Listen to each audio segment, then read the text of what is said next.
The 227th Annual Convention of the Diocese of Virginia will gather on Zoom November 12 and 13 this year.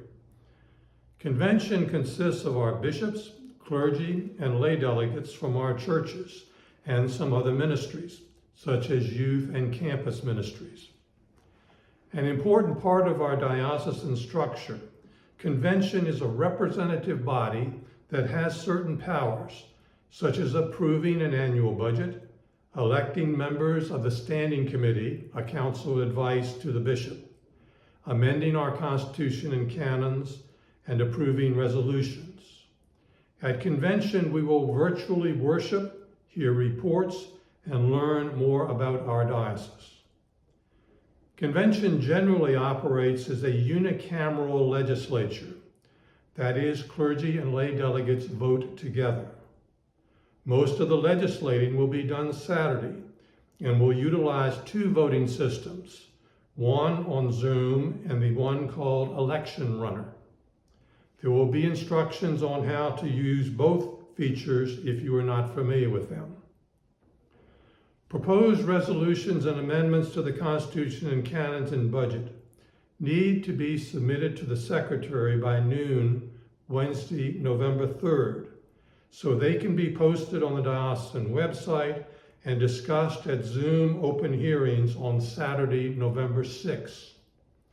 The open hearings are an important part to familiarize yourself with the proposals. Hear what others think of them and express your views to the legislative committees on what you think about the proposals.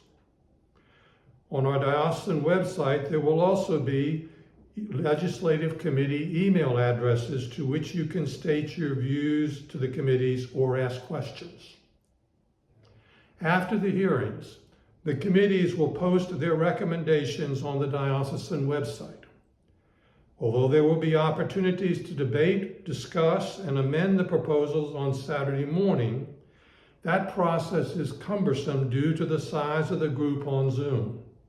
So if you have views on the proposals that you want heard, expressing them at the hearings is the best approach.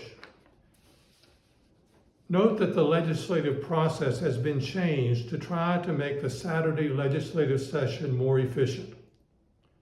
Proposed resolutions, amendments to the Constitution and canons and budget now need to be submitted to the Secretary by noon Wednesday, November 3.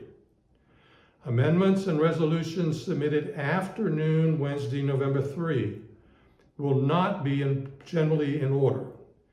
See the rules of order posted on the diocesan website for a fuller explanation of the process.